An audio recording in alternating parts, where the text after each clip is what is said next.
ਕਾਂਗਰਸ ਜਨਤਾ party ਦੇ ਸੰਸਥਾਪਕ ਅਭਿਜੀਤ ਦੀਪਕੇ ਸਤੰਬਰ ਤੋਂ ਦੇਸ਼ ਭਰ ਵਿੱਚ ਕਿਆ ਬੋਲਤੀ ਪਬਲਿਕ ਅਭਿਆਨ ਸ਼ੁਰੂ ਕਰਨਗੇ। ਦੀਪਕੇ ਨੇ ਵੀਰਵਾਰ ਨੂੰ ਮਹਾਰਾਸ਼ਟਰ ਦੇ ਸੰਭਾਜੀ ਨਗਰ ਵਿੱਚ ਐਲਾਨ ਕੀਤਾ ਹੈ। ਉਹਨਾਂ ਨੇ ਕਿਹਾ ਕਿ ਅਸੀਂ ਪਿੰਡਾਂ ਤੇ ਸ਼ਹਿਰਾਂ 'ਚ ਜਾ ਕੇ ਨੌਜਵਾਨਾਂ ਨਾਲ ਗੱਲਬਾਤ ਕਰਾਂਗੇ ਅਤੇ ਅਸੀਂ ਬੇਰੋਜ਼ਗਾਰੀ ਅਤੇ ਮਹਿੰਗੀ ਸਿੱਖਿਆ ਨੂੰ ਮੁੱਦਾ ਬਣਾਵਾਂਗੇ। ਦੀਪਕੇ ਨੇ ਕਿਹਾ ਕਿ ਬੇਰੋਜ਼ਗਾਰੀ ਦੇਸ਼ ਦੀਆਂ ਸਭ ਤੋਂ ਵੱਡੀਆਂ ਸਮੱਸਿਆਵਾਂ ਵਿੱਚੋਂ ਇੱਕ ਹੈ ਅਤੇ ਇਸ ਨੂੰ ਦੇਸ਼ ਵਿਆਪੀ ਮੁੱਦਾ ਬਣਾਇਆ ਜਾਵੇਗਾ। ਅਸੀਂ ਸਿੱਖਿਆ ਸੁਧਾਰਾਂ ਤੇ ਕੰਮ ਕਰਾਂਗੇ। ਸਿੱਖਿਆ ਨੂੰ ਮੁਨਾਫਾ ਕਮਾਉਣ ਦਾ ਜ਼ਰੀਆ ਬਣਾ ਦਿੱਤਾ ਗਿਆ ਹੈ, ਪਰ ਅਸੀਂ ਇਸ ਵਿਵਸਥਾ ਨੂੰ ਬਦਲਣਾ ਚਾਹੁੰਦੇ ਹਾਂ।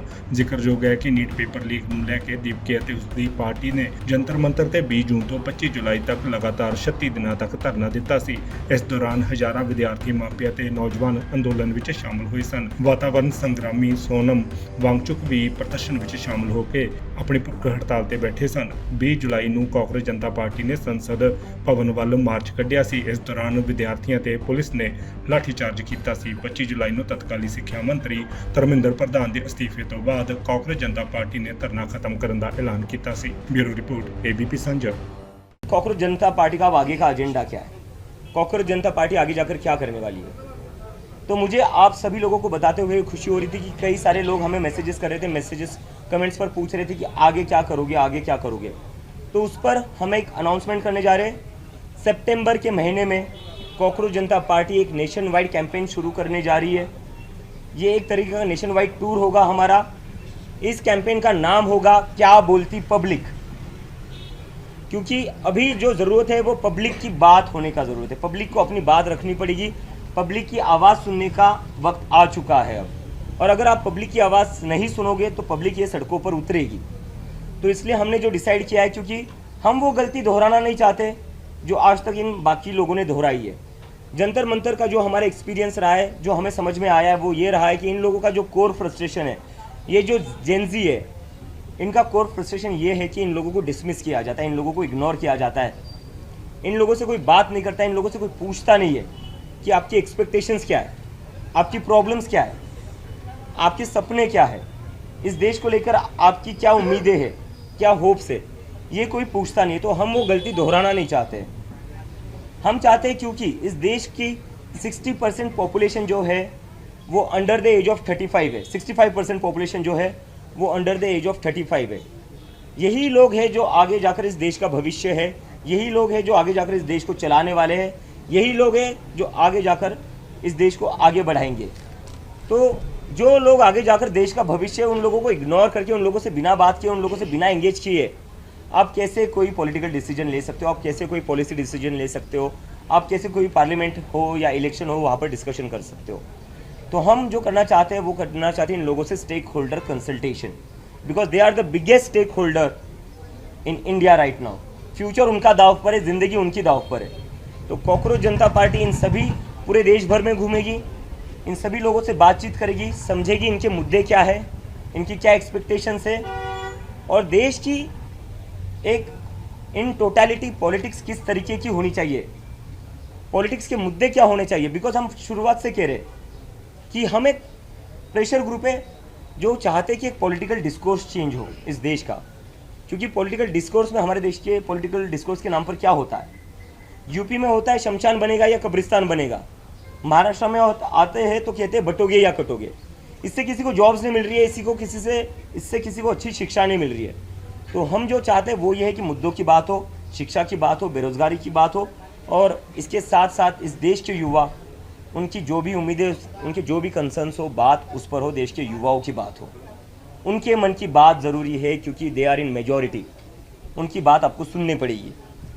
और इसके साथ साथ हमारा जो अभी एक ये रहेगा कि कांग्रेस जनता पार्टी किन मुद्दों पर आगे बढ़ेगी। ये तो हो गया क्या बोलती पब्लिक, एक हमारा नेशन वाइड कैंपेन हो गया। कांग्रेस जनता पार्टी कौन से मुद्दे उठाएगी, ये भी एक बहुत क्यूरियोसिटी है, तो इस पर मैं बोल देता हूँ। एजुकेशन रिफॉर्म्स एक सबसे बड़ी हमारी टॉप प्रायोरिटी रहेगा, क्योंकि आज हमारी देश की जो भी हालत है वो इसी की वजह से, क्योंकि एजुकेशन प्रायोरिटी नहीं है, ना वो किसी भी पॉलिटिकल पार्टी की है, ना वो सरकार में जो लोग बैठे हुए ना उसकी प्रायोरिटी है। तो इसलिए एजुकेशन रिफॉर्म्स हम चाहते हैं। आज की डेट में हमारे देश में एजुकेशन अनअफोर्डेबल बन चुका है। अगर किसी को अपने बच्चे को स्कूल में भेजना है, एडमिशन दिलवाना है प्राइवेट स्कूल में, सरकारी स्कूलों की तो क्या हालत कर रखी है हमने दिखाई है। पिछले 10 साल में 94,000 सरकारी स्कूल बंद कर दिए गए। इन स्कूलों को सुधारा जा सकता था, रिनोवेट किया जा सकता था, लेकिन सरकार ने क्या चुना? सरकार ने सरकारी स्कूलों को बंद करना चुना, क्योंकि फ़ायदा इससे सीधा प्राइवेट स्कूलों को होगा। तो सरकार की तो कहीं पर भी प्राथमिकता नहीं है कि कैसे ज़्यादा से ज़्यादा बच्चों को एजुकेशन मिले। हम वो बदलना चाहते हैं। हम चाहते हैं कि ये जो शिक्षा को इतना एक्सपेंसिव बनाया है, स्कूलिंग को इतना एक्सपेंसिव बनाया हुआ है, वो एक तो पहले कम हो जाए।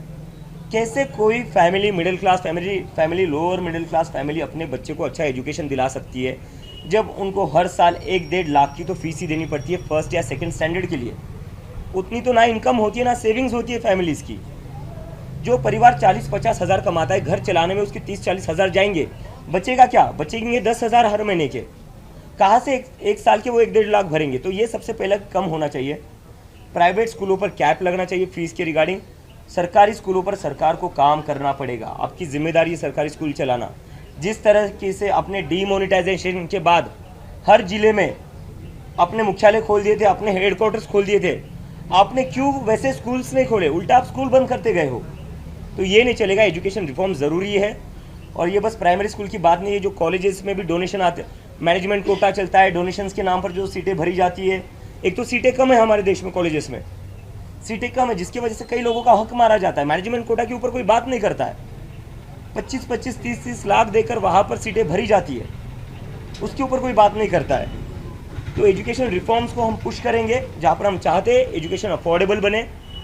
ऐसा एक भी इस देश में व्यक्ति ना हो जिसको लगे कि मेरे बच्चे को मैं पढ़ा नहीं सकता, मैं मेरे बच्चे को इंजीनियर नहीं बना सकता, मैं डॉक्टर नहीं बना सकता, मैं साइंटिस्ट नहीं बना सकता, क्योंकि मेरे पास उतना पैसा नहीं। क्योंकि डॉक्टर बाबा साहेब अम्बेडकर ने कहा था, education is a fundamental right. Education is not a business, it's a fundamental right of every kid that is born in India, and we want to ensure that. उसके बाद में है इंस्टीट्यूशनल अकाउंटेबिलिटी। हमारे देश में जो कुछ हो रहा है, उसके बाद से इंस्टीट्यूशनल अकाउंटेबिलिटी हमारे देश में एक बहुत ही डेंजरस सिचुएशन में है। अभी सारे इंस्टीट्यूशंस के ऊपर पब्लिक का भरोसा कम होते जा रहा है। कम क्या होते जा रहा है? गुस्सा बढ़ते जा रहा है कि अकाउंटेबिलिटी कहाँ बची इन इंस्टीट्यूशंस में। हम पॉलिटिक्स की बात करें, लोग कहते हैं कि हम सुबह किसी को एक पार्टी से चुनते हैं, वो शाम को किसी और पार्टी में होता है। सुबह हम एक सरकार के लिए वोट करते हैं, लेकिन शाम को कोई और ही सरकार बन जाती है। और जब वो नहीं होता है तो ईडी सीबीआई भेजकर पार्टियों को तोड़ा जाता है। तो एक जो पॉलिटिकल सिस्टम है, उसके ऊपर से भी लोगों का भरोसा उठते जा रहा है। और अगर ऐसा चलता रहा तो इस देश के डेमोक्रेसी के लिए बहुत ही डेंजरस साइन है। दूसरा, इलेक्शन कमीशन। हमारे देश में एक टाइम हुआ करता था जहां पर वोटर्स सरकार चुनते थे, लेकिन आज के दौर में क्या हो रहा है? सरकार चुन रही है कि वोटर कौन होगा, सरकार चुन रही है कि कौन वोट नहीं करेगा, कौन वोट डालेगा। तो डेमोक्रेसी ऐसे नहीं चल सकती है। तो इस पर इलेक्शन कमीशन की जो अकाउंटेबिलिटी है वो भी फिक्स करनी पड़ेगी। अगर इलेक्शन कमीशन की अकाउंटेबिलिटी फिक्स नहीं करेंगे तो ये देश में इलेक्शन मैनिपुलेशन होता रहेगा, और उसके बाद नाम के इलेक्शंस रह जाएंगे। It will just become a formality, जो हम नहीं चाहते। और उसके साथ साथ अभी जुडिशरी जो है, जुडिशरी के ऊपर भी बहुत बड़ा प्रश्न चिन्ह निर्माण है। लोग कहते कि जो कॉमन इंसान जुडिशरी में जाता है उसकी सुनवाई जल्दी नहीं होती, उसकी हियरिंग जल्दी नहीं होती, उसके डिसीजन जल्दी नहीं आते, उसके ऑर्डर जल्दी नहीं आते, उसको बार बार जाना पड़ता है, धक्के खाने पड़ते हैं कोर्ट के। लेकिन जैसे ही कोई बड़ा बिजनेसमैन चले जाता है, उनकी अर्जेंट हियरिंग लग जाती है। हमने तो देखा है कैसे कैसे मिडनाइट हियरिंग्स भी हुई है कुछ केसेस में, लेकिन वो उन सभी केसेस में हुए जो हाई प्रोफाइल केसेस थे। जहाँ सरकार गिरानी है वहाँ अर्जेंट हियरिंग हो जाती है, जहाँ MP MLAs को पार्टी स्विच करवाना है वहाँ अर्जेंट हियरिंग हो जाती है, अर्जेंट ऑर्डर भी आ जाता है।